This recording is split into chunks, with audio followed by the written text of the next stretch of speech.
Hurricanes go into overtime for their homecoming game. The Dolphins showing off their throwback unis against the Patriots this past Sunday. And the Panthers with 2 goals in 11 seconds against the Seattle Kraken. All this and more coming up on The Sideline. Hello, South Florida, and welcome to The Sideline, the place where you get all the highlights for your South Florida teams. I'm Tanya Jimenez. And I'm Alfredo Benegas, and The Sideline starts now.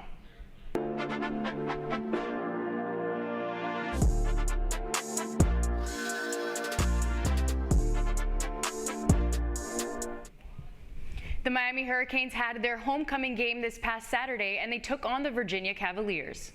Sideline's Pablo Hernandez tells us how they fared. Homecoming is in the air as the Miami Hurricanes host the Virginia Cavaliers on this Saturday afternoon. Coming off a victory against the Caplin Tigers, the Hurricanes look to improve to a 2-2 record in conference play with a victory today.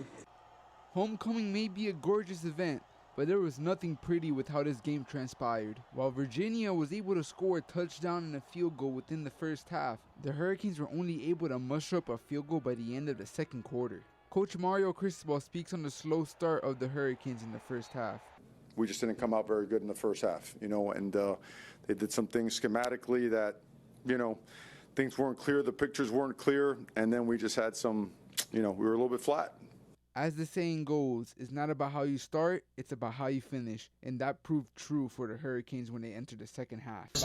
The Hurricanes were able to score between 7 seconds of each other with a 26-yard run by A.J. Allen and then a kick-to-6 conversion by Cameron Keaton. Right then and there is when the game truly started for the Hurricanes.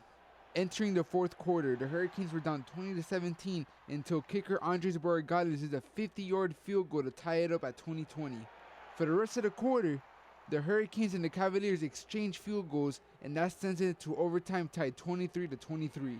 The Hurricanes were able to pull out some homecoming magic as freshman Mark Fletcher Jr. was able to score on an 11-yard touchdown run in the overtime period.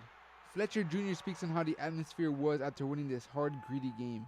Oh man, we was in that turn. Y'all should have seen us. We was turned. Winning football is hard. It's hard to do, and we're just happy that we can do this one, and we just focus on the next one.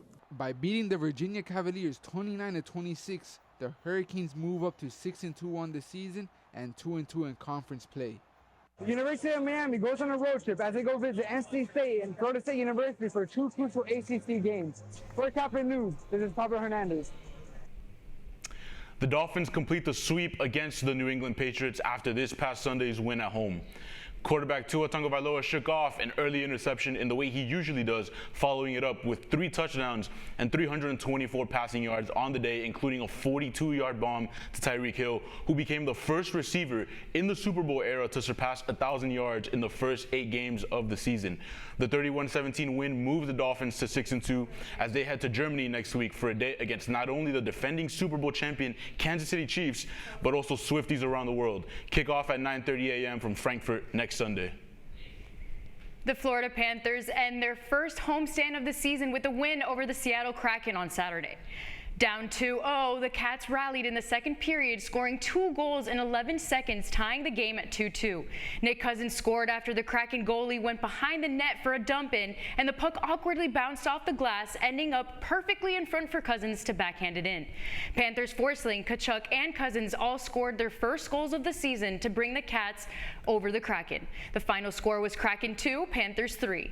The Panthers are now on the road as they prepare to face the Boston Bruins in Boston Monday night. He had to quickly shake off a loss against the Celtics on Friday for the second half of a back-to-back against the Minnesota Timberwolves on Saturday, and they fell flat again. Tyler Hero led the way in scoring for Miami with 22 points, but that came off of shooting 8 of 23 from the field. The Heat as a team shot 40%, and another poor fourth-quarter performance saw Minnesota take the 106-90 win as the Heat fall to 1-2 on the season. Bringing us some insight on the Heat's early season struggles, we have studio analyst Anthony Cruz on the desk.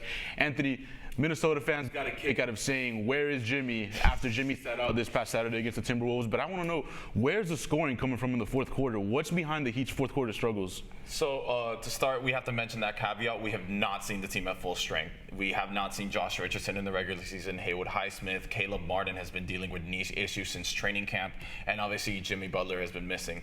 I think mainly what's taking us out of fourth quarters is an issue that has persisted us since last year. The team is very small, right? So, for example, the Pistons ran double big on us, and you saw Jalen Duren and Isaiah Stewart completely out-rebound them, and you saw this, and that is honestly what kept them in the game much longer than they should have been, right? We should have crushed them.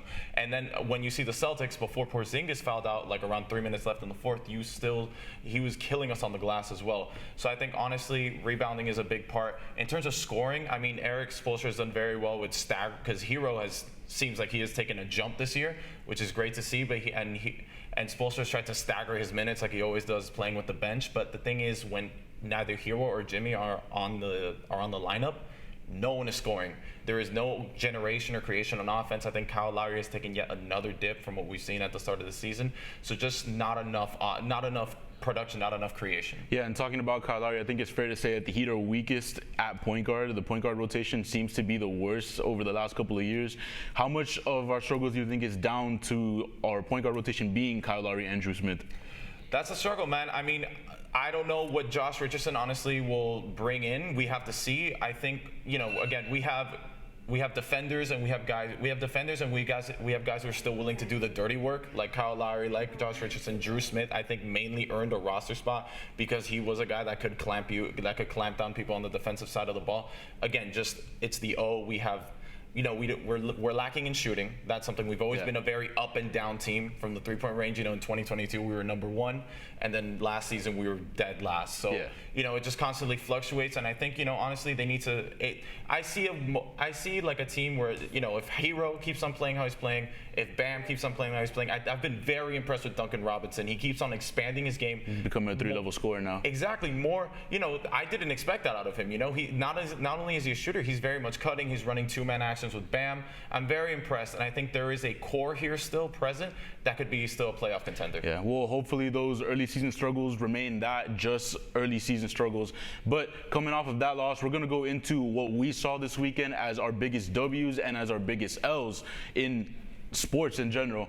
And honestly, for my biggest W, I'm going to go with Dolphins duo Tyreek Hill and Tua Tagovailoa. Tua finally staying healthy for a big chunk of the season, which is what we've been asking for from him, and Tyreek becoming the first receiver in the Super Bowl era to eclipse 1,000 receiving yards in 8 games, chasing that elusive 2,000 receiving yards. I think this is going to be the year he gets it done.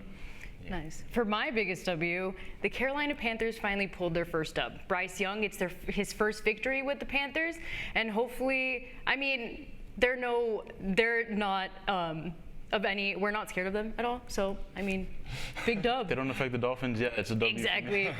So for me, my biggest W is the Diamondbacks. You come off a very demoralizing game 1 where on the road where Adolis Garcia hit the game-winning, hit the walk-off home run, and then you come back and you dominate them 9-1 on the road in order to even up the series. I think that's an amazing momentum setter for them now they're getting ready to play 3 games in their home field. Yeah, just sneaking into the playoffs and now tied in the World Series. But now for my biggest L of the weekend, I'm going to have to go with MLS and its playoff format. You're going to tell me in a league that has 29 teams, you're going to have 18 of them in the playoffs.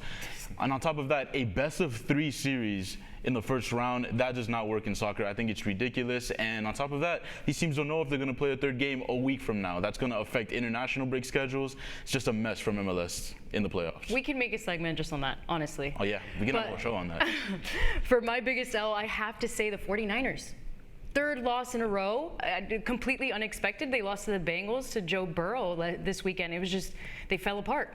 Honestly. So another team that has lost 3 in a row to start the year, the Memphis Grizzlies. I have to talk about them because in the sense that the team that has been a very playoff staple in the NBA since Ja Morant got to the team has now seen their starting lineup, most of it missing right now. You lost. Not only did you lose Ja Morant, obviously because of his situation, for 25 games, but now you lose who he is the main hub of their offense, and now you not only that, you lose the very strong defensive presences that you had in Steven Adams and Brandon Clark, forcing Jaren Jackson to play at center now, which is a position he's shown that he's not very comfortable with. I think they, not only, this is a team that when they played with Ja, they could at least hold themselves on the defensive end. But now that you're lacking on both sides, I don't know how they're going to fare in the Western Conference that looks as stacked as ever. Okay, so here's what's next on the sideline. We get into the spooky season with some of the scariest plays of this year. We'll take a timeout and be back in a moment. Austin.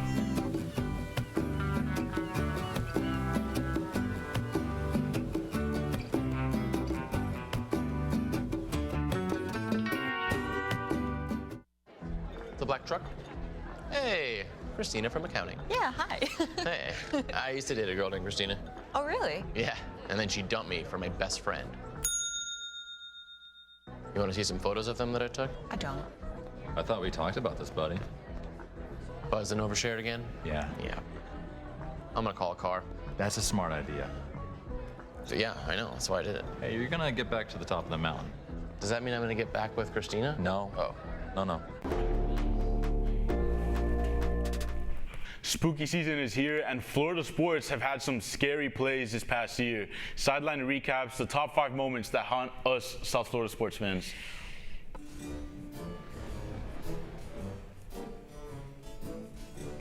Marlins ball boy grabs a fair ball and throws it into the stands as right fielder Jesus Sanchez was coming over to pick it up. Following an interception, the UTEP defense flexes in front of the Lambeau on FIU's Vice Night. Imagine getting dunked on like that when you're supposed to debut the freshest uniforms in college football. Game 5 of the Stanley Cup Finals. The series is 3-1 Vegas, and after losing 9-3, the Florida Panthers have to watch the Vegas Golden Knights hoist the Stanley Cup. Derek White hits a buzzer beater putback to send the Eastern Conference Finals to Game 7. I'm not joking when I say this was a top 5 worst moment of the year for me. Georgia Tech was out of timeouts, and there's 30 seconds left of the game, and Miami had possession on a 3rd and 10. All they needed was to take a knee. But instead, the Canes tried to rush ahead, caused a fumble, and had a front row seat as the Yellow Jackets scored to win the game. With some big football matchups ahead and a full slate of NBA and NHL this week, we give our predictions for Florida's games of the week. All right, so Dolphins versus Chiefs in Germany. How we feeling? I have to be honest, this is the first time all season where I'm going to have to pick against the Dolphins. The Chiefs just came off an embarrassing loss against the Denver Broncos, and I don't feel confident that they're going to lose 2 weeks in a row. On top of that, Miami hasn't shown that they can compete against these elite teams yet. So I'm going to have to go against the Dolphins this time, but I really hope that I'm wrong. Honestly, I hope you're wrong too. I'm going to go for the Dolphins just simply because they both had to travel. They both had the same amount of downtime. So hopefully the Dolphins can shut up all the haters saying that they can't show up against the big teams, and hopefully show up. Yeah, I mean, anything can happen in these neutral site games. But next we have UM against NC State on Saturday. What are you thinking, Tanya? Honestly, I feel like UM might be able to take this one. NC State's been doing very well, but UM's been doing great. So they have had some hiccups in the beginnings, but I believe that they'll be able to pull this off. I don't know, back-to-back overtime games on the road this week against a good team. Again, I'm not feeling confident. I'm going to have to go against the home team for football this time. I'm going to go with NC State. All right, and how's the Heat's week looking up? So they're going to be going up against the Nets, Wizards, and Lakers. They have 2 really tough games against the Nets and the Lakers coming up. The Wizards, I feel like, has to be a win, but the team's undermanned. They're injured, and they're not playing well in fourth quarters. I'm not feeling confident, but I'm going to say they're going to get at least 1 win out of these next 3. All right, and so the Panthers, they're going on a road trip. So they're going on a road trip up north, and they play the Red Wings, the Blackhawks, and the Blue Jackets. Just like you said, they just came off 3-1 from the 4-game homestand at home. homestand at home. And so they're going on the road. I believe they also should come home with 2 wins under their belt, just simply because they have the setup. Both goaltenders have been looking great. Our offense has been doing great. Special teams has been doing great. So hopefully they can keep that going. Yeah, the Panthers have picked it up since the first 2 early season losses, and if they're going to be at home for the majority of these games, I'm feeling confident in the Panthers. Probably the only home team I'm feeling confident in this week. That's all we have time for today. I'm Alfredo Benegas. Boo! I'm Tanya Jimenez. Thank you guys for watching, and we'll see you next week on the Sideline.